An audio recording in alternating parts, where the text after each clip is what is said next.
তবে কি যৌন প্রয়োজনে মোহাম্মদ সাল্লাল্লাহু আলাইহি ওয়াসাল্লাম 11 জন স্ত্রী গ্রহণ করেছিলেন? আসুন আজকে এ বিষয়ে বিস্তারিত আলোচনা করা যাক।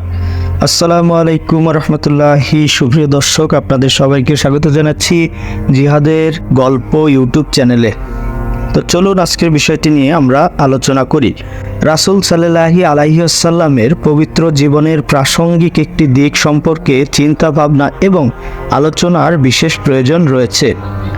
নবী করিম সাল্লাল্লাহু আলাইহি ওয়াসাল্লাম তার যৌবনে অত্যন্ত গুরুত্বপূর্ণ পর্যায়ে প্রায় 30 বছর যাবৎ একমাত্র স্ত্রী সহচর্যে জীবন অতিবাহিত করেছিলেন। তার সেই স্ত্রী অর্থাৎ বিবি খাদিজা রাদিয়াল্লাহু আনহা ছিলেন প্রায় বিগত যৌবনা। এরপর তিনি বিয়ে করেন সাউদা রাদিয়াল্লাহু আনহাকে।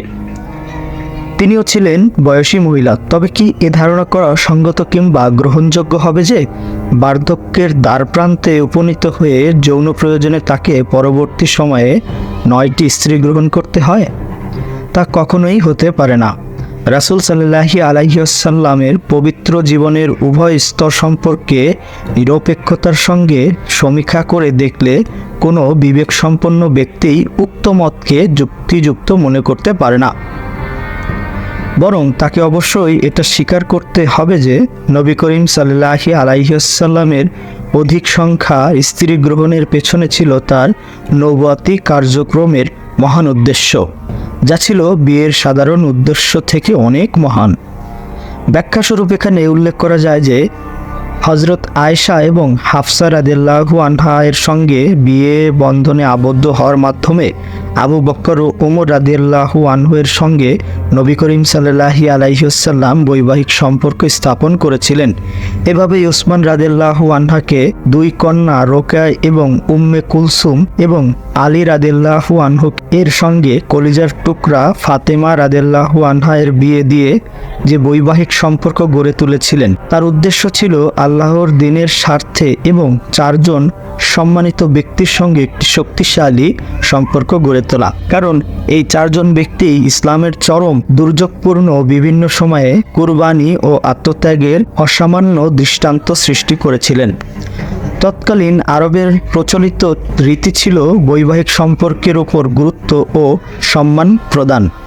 তাদের নিকট জামাতা সম্পর্ক ছিল অত্যন্ত সম্মানের ব্যাপার এবং জামাতার সঙ্গে যুদ্ধ করা কিংবা প্রতিদ্বন্দ্বী করা ব্যাপারটি ছিল চরম লজ্জার ব্যাপার। প্রচলিত উক্ত পদ্ধতিতে এক মহান উদ্দেশ্য সাধনের ক্ষেত্রে প্রয়োজনবোধ হেতু নবী করিম সাল্লাল্লাহু আলাইহি ওয়াসাল্লাম একাধিক বিয়ে করেন। ইসলামের বিরুদ্ধবাদী শক্তিকে সহায়ক শক্তিতে রূপান্তর করার লক্ষ্যে তার বৈবাহিক সম্পর্ক স্থাপনের কৌশলটি ইসলামের ইতিহাসের ক্ষেত্রে একটি গুরুত্বপূর্ণ অধ্যায় সূচনা করে। অন্যান্য ক্ষেত্রেও তিনি একই নীতি অনুসরণ করেন। উম্মে সালমা রাদিয়াল্লাহু আনহা ছিলেন বনি মাখজুমের সঙ্গে সম্পর্কিত এবং তা ছিল আবু জাহেল এবং খাদিজা বিনতে ওয়ালিদ গোত্র।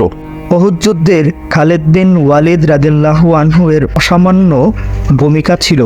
আবু সুফিয়ানের কন্যা উম্মে হাবিবা রাদিয়াল্লাহু আনহাকে যখন রাসূল সাল্লাল্লাহু আলাইহি ওয়াসাল্লাম বিয়ে করলেন, আবু সুফিয়ান তখন তার প্রতিদ্বন্দ্বী থাকলেন না। কিন্তু জুরাইয়াকে যখন বিয়ে করলেন তখন বনু মুস্তালিক এবং বনু নাজির গোত্রের যুদ্ধদেহী ভার আর ছিল না।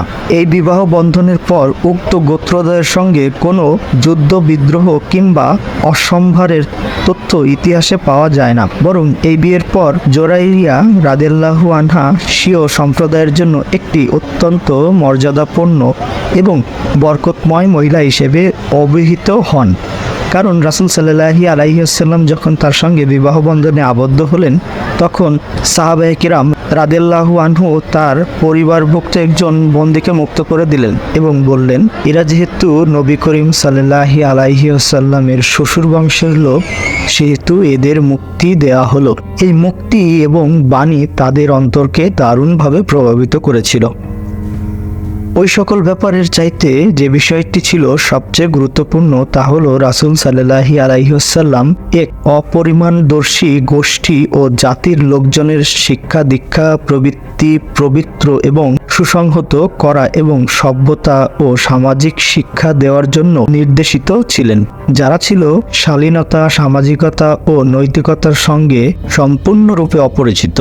অথচ ইসলামী সমাজ গঠনের ক্ষেত্রে পুরুষ ও মহিলাদের অবাধ সংমিশ্রণে কখনোই অবকাশ ছিল না। এই ব্যাপারে অত্যন্ত প্রয়োজন ছিল মহিলাদের উত্তম শিক্ষা ও প্রশিক্ষণের। পুরুষদের তুলনায় মহিলাদের শিক্ষার প্রয়োজন কোনো অংশে কম না, বরং যেহেতু তাদের শিক্ষা দীক্ষার সুযোগ ছিল অত্যন্ত সীমিত, সেহেতু তার প্রয়োজন ছিল আপেক্ষিকভাবে বেশি। এই কারণে নবী করিম সাল্লাল্লাহু আলাইহি ওয়াসাল্লাম সামনে একটিমাত্র পথ খোলা ছিল তার সামনে, সেটি হচ্ছে বিভিন্ন বয়স এবং অভিজ্ঞতা সম্পন্ন এমন কতগুলো মহিলা মনোনীত করা, যাদের মাধ্যমে মহিলাদের পর তিনি তাদের জন্য উপযুক্ত শিক্ষা দীক্ষার ব্যবস্থা করবেন, তাদের প্রকৃতি ও প্রবৃত্তি পবিত্র করে নেবেন, তাদেরকে শরিয়াতের হুকুম আহকাম শিক্ষা দেবেন এবং ইসলামী সত্যতাকে সভ্যতাকে সাজসজ্জায় এমনভাবে সজ্জিত করে তুলবেন যাতে তারা শহর ও গ্রামের সর্বত্র গমন করে যুবতী, প্রৌঢ়, বৃদ্ধ সকল বয়সী নারীদের ইসলামের হুকুম আহকাম ও মাসাইল শিখাতে পারেন। নবী করিম সাল্লাল্লাহু আলাইহি ওয়াসাল্লামের প্রচারে তার সহযোগী হয়ে কাজ করতে পারেন। এই কারণে আমরা দেখতে পাই মুসলিম সমাজের নারীদের নিকট ইসলামের শিক্ষা দীক্ষা ও নবী সাল্লাল্লাহু আলাইহি ওয়াসাল্লামের সুন্নাত পৌঁছে দেওয়ার ব্যাপারে উম্মাতুল মুমিনদের ভূমিকা ছিল অতীব গুরুত্বপূর্ণ। তাদের মধ্যে থেকে যারা দীর্ঘায়ু লাভ করেছিলেন এই ব্যাপারে তাদের ভূমিকা ছিল অধিক গুরুত্বপূর্ণ, যথা আয়েশা রাদিয়াল্লাহু আনহু নবী করিম সাল্লাল্লাহু আলাইহি ওয়াসাল্লামের কথা ও কাজ সম্পর্কে বিস্তারিত বর্ণনা করেছেন। নবী করিম সাল্লাল্লাহু আলাইহি ওয়াসাল্লামের এই বিয়ে জাহেলি যুগের এমন এক প্রথার ভিত্তি মূলোৎপাটিত করেছিল যা বহু পূর্ব থেকে চলে আসছিল এবং একটি প্রতিষ্ঠিত সংস্কারে পরিণত হয়েছিল। প্রথাটি ছিল পোষ্যপুত্র সম্পর্কিত। জাহেলি যুগে পোষ্যপুত্রকে ওরসজাত সন্তানের দৃষ্টিকোণ থেকেই বিচার বিবেচনা করা হয় এবং ওরসজাত সন্তানের ন্যায় যে যাবতীয় সুযোগ সুবিধা ও সম্মান লাভ করত।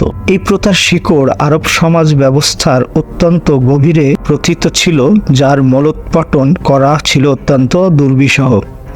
কিন্তু ইসলামী সমাজ ব্যবস্থার উত্তরাধিকার, বিয়ে, তালাক ইত্যাদি ক্ষেত্রে যুগান্তকারী পরিবর্তন সমাধানের ফলে জাহেলি যুগের সেই সকল সামাজিক ভিত্তিমূল্য শিথিল হতে থাকে। শেষ পর্যন্ত পর্যায়ক্রমে মূলোৎপাটনটি হয়ে যায়। অধিকন্তু জাহেলি যুগের বিভিন্ন সমাজ এবং সামাজিক ব্যবস্থা ছিল অত্যন্ত ক্ষতিকারক এবং অশ্লীল। কাজে ইসলামের প্রথম কর্তব্য ছিল সমাজ থেকে সেই সকল ক্ষতিকর বিধি ব্যবস্থা এবং অশ্লীলতা নির্মূল করা। তাই আল্লাহ তাআলা রাসূল সাল্লাল্লাহু আলাইহি ওয়াসাল্লামকে জয়নব বিনতে জাহেশের সঙ্গে বিবাহ বন্ধনে আবদ্ধ করেছিলেন। জয়নব ছিলেন জায়েদের স্ত্রী এবং জায়েদ ছিলেন রাসূল সাল্লাল্লাহু আলাইহি ওয়াসাল্লামের পোষ্যপুত্র। কিন্তু জায়েদ ও জয়নবের মধ্যে মিল মহব্বত সৃষ্টি না হওয়ায় জায়েদ তাকে তালাক দেওয়ার মনস্থর করলেন। এটি ছিল সেই সময়, তখন কাফিররা নবী করিম সাল্লাল্লাহু আলাইহি ওয়াসাল্লামের বিরুদ্ধে প্রতিদ্বন্দ্বী হিসেবে সামনে আসার জন্য প্রস্তুতি নিচ্ছিল। উপরন্তু খন্দকের যুদ্ধের জন্য তারা প্রস্তুতি গ্রহণ করছিল। এদিকে আল্লাহ তাআলার পক্ষ হতে পোষ্যপুত্র সম্পর্কে রহিত করার ইঙ্গিত পাওয়া গিয়েছিল। এ কারণে রাসূল সাল্লাল্লাহু আলাইহি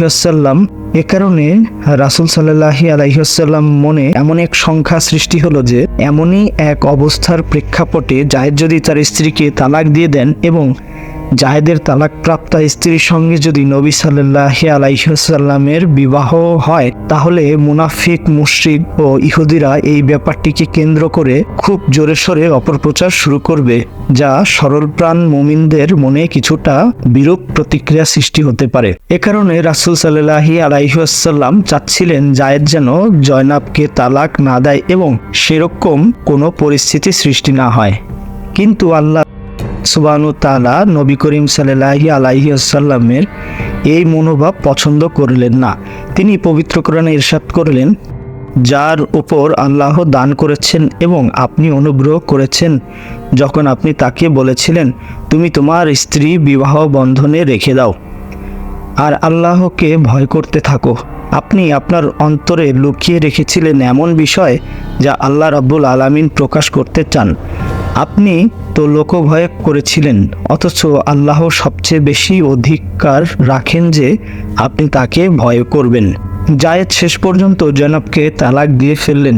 অতঃপর যখন তার ইদ্দত শেষ হলো তখন তার সঙ্গে রাসূল সাল্লাল্লাহু আলাইহি ওয়াসাল্লামের বিবাহের ব্যাপারটি স্থিরকৃত হয়ে গেল।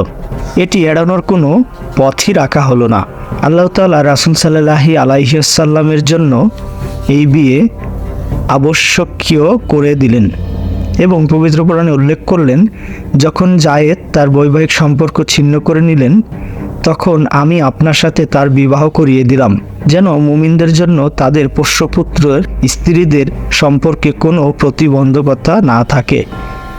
যখন তারা পোষ্যপুত্র তাদের স্ত্রীদের থেকে বৈবাহিক সম্পর্ক ছিন্ন করে, উদ্দেশ্য ছিল পোষ্য ছেলেদের সম্পর্কে জাহেলিয়ার যুগের যে কুসংস্কার ও সাধারণ ধারণা প্রচলিত ছিল তা সম্পূর্ণরূপে মূলোৎপাটন করা এবং পূর্বে যেভাবে এই আয়াত দ্বারা তা রহিত করা হয়েছিল। যারা বৃক্ষের নিচে মৃত্যু অথবা পালিয়ে না যাবার শপথ গ্রহণের জন্য একজন অপরজনের সঙ্গে প্রতিযোগিতা করে অগ্রসর হচ্ছিলেন, এরা ছিলেন সেই সাহাবা রাদিয়াল্লাহু আনহু। তাদের মধ্যে আবু বকর, উমর এর মতো জীবন উৎসর্গকারীরাও বিদ্যমান ছিলেন। নবী করিম সাল্লাল্লাহু আলাইহি ওয়াসাল্লামের জন্য অর্থাৎ ইসলামের স্বার্থে মৃত্যুবরণ করাকে যারা চরম সৌভাগ্য এবং কামিয়াবি মনে করতেন। কিন্তু সন্ধি চুক্তি সম্পাদনের পর রাসূল সাল্লাল্লাহু আলাইহি ওয়াসাল্লাম যখন তাদের কুরবানির পশু জবেহ করার নির্দেশ দিলেন, তখন রাসূল সাল্লাল্লাহু আলাইহি ওয়াসাল্লামের নির্দেশ পালনে তারা কোনো সাড়াই দিল না। তাদের এই মনোভাব প্রত্যক্ষ করে উম্মুল মুমিন উম্মে সালমা রাদিয়াল্লাহু আনহার পরামর্শ অনুযায়ী রাসূল সাল্লাল্লাহু আলাইহি ওয়াসাল্লাম যখন কারো সঙ্গে কোনো বাগবিতণ্ডে জড়ালেন না। এভাবে প্রতিটি বিবাহের ক্ষেত্রে রাসূল সাল্লাল্লাহু আলাইহি ওয়াসাল্লাম ইসলামের স্বার্থে সামাজিক, রাজনৈতিক প্রেক্ষাপটে এবং আল্লাহর নির্দেশেই তিনি বহু স্ত্রী গ্রহণ করেছিলেন। পরিশেষে এটা বলা সঙ্গত হবে না যে উক্ত প্রসঙ্গে আমরা অধিক স্ত্রী গ্রহণের বিষয়টি আলোচনা করার প্রয়োজনীয়তা বোধ করিনি, কারণ উক্ত ব্যাপারে যারা অধিক সমালোচনা মুখর থাকে, অর্থাৎ ইউরোপীয়বাসী অধিক বিবি গ্রহণ ব্যবস্থাকে নিরুৎসাহিত করে, তারা যে ধরনের দুর্বিষহ জীবনযাপনে বৈধতা দিয়েছেন, ফ্রি স্টাইলে অনুমোদন দান করার মাধ্যমে প্রত্যেক মুহূর্তে হালাল পান করে যেসব সমাজ জীবনকে বিষাক্ত ও কলুষিত করে তুলছে তা চিন্তা করতেও বিবেক দারুণভাবে বিপন্ন বোধ করে। ইউরোপীয়বাসীরা পোষ্য প্রবৃত্তির ঘৃণ জীবনযাপন অধিক বিবি গ্রহণের যৌক্তিকতার সবচাইতে বড় সাক্ষী এবং সমাজ বিজ্ঞানীদের জন্য উত্তম শিক্ষা চিন্তার বিষয়। তো বন্ধুরা, এই ছিল আমাদের আজকের মতো জিহাদের গল্পের ভিডিওটি। আমাদের ভিডিও ভালো লাগলে আপনারা অবশ্যই চ্যানেলটি সাবস্ক্রাইব করবেন এবং দেখা হবে পরবর্তী ভিডিওতে। সে পর্যন্ত ভালো থাকুন। আল্লাহ হাফেজ।